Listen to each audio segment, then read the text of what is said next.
Hi friends, ನಾನಿವತ್ತು carrot soup ಹೇಗೆ ಮಾಡೋದು ಅಂತ ತೋರಿಸ್ತಾ ಇದ್ದೀನಿ. ಕ್ಯಾರೆಟ್ ಸೂಪ್ ಮಾಡಲಿಕ್ಕೆ ಹೆಚ್ಚಿರೋ ಕ್ಯಾರೆಟ್, ಈರುಳ್ಳಿ, ಆಲೂಗಡ್ಡೆ ಇದೆರಡು ಆಪ್ಷನಲ್ಲು, ಬೇಕಾದರೆ ಹಾಕ್ಕೊಳ್ಳಿ. ಶೇಂಗಾ ಬೀಜ, ಕೊತ್ತಂಬರಿ ಸೊಪ್ಪು, ಕಾಳುಮೆಣಸು, ಬೆಳ್ಳುಳ್ಳಿ, ಚಕ್ಕೆ, ಮೊಗ್ಗು, ಲವಂಗ, ಚೂರು ಜೀರಿಗೆ, ಇದು ಸೋಂಪು. ನಾವೀಗ ಕ್ಯಾರೆಟ್ ಬೇಯಿಸ್ಕೋಬೇಕು.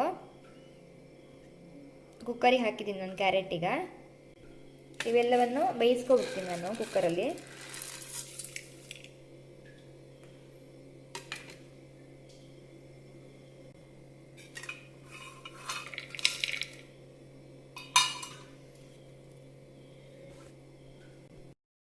ಈಗ ಸ್ವಲ್ಪ ಉಪ್ಪು, ಸ್ವಲ್ಪ ನೀರು ಹಾಕಿ ಬೇಯಿಸ್ಕೊಳ್ಳೋಣ. ಇಷ್ಟು ನೀರು ಹಾಕಿದರೆ ಸಾಕು, ತುಂಬ ನೀರಾಗ್ಬಿಡುತ್ತೆ ಇಲ್ಲಂದರೆ. ನೋಡಿ, ಈಗ ಬೆಂದಿದೆ. ಈಗ ಶೇಂಗಾ ಎಲ್ಲ ತೆಗೆದು ಉಳಿದಿದ್ದೆಲ್ಲದನ್ನು ಮಿಕ್ಸಿ ಮಾಡೋಣ. ಬೇಯಿಸಿರೋ ಕ್ಯಾರೆಟು ಮತ್ತು ಚಕ್ಕೆನೆಲ್ಲ ಹಾಕಿದ್ದೀನಿ ಈಗ ಮಿಕ್ಸಿಗೆ. ಈಗ ಒಂದು ಸ್ವಲ್ಪ ಕೊತ್ತಂಬರಿ ಸೊಪ್ಪು ಹಾಕ್ತೀನಿ.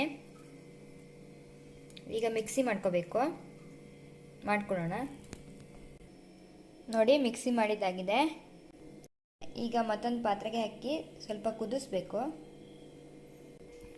ಇದಕ್ಕೆ ಈರುಳ್ಳಿ ಮತ್ತು ಆಲೂಗಡ್ಡೆ ಹಾಕ್ಬಿಡೋಣ. ಈಗಲೇ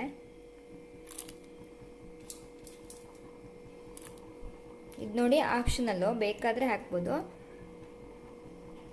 ಮತ್ತೆ ತೆಗೆದಿಟ್ಕೊಂಡಿದ್ವಲ್ಲ ಈ ಶೇಂಗಾ, ಅದನ್ನು ಹಾಕ್ತಾಯಿದ್ದೀನಿ. ನೋಡಿ, ಲಾಸ್ಟಲ್ಲಿ ಚೂರು ಹುಣಸೆ ರಸ ಹಾಕ್ತಾಯಿದ್ದೀನಿ. ನಮಗೆ ತುಂಬ ಹುಳಿ ಬೇಡ, ಹಾಗಾಗಿ. ನೋಡಿ ಫ್ರೆಂಡ್ಸ್, ಕ್ಯಾರೆಟ್ ಸೂಪ್ ರೆಡಿಯಾಗಿದೆ.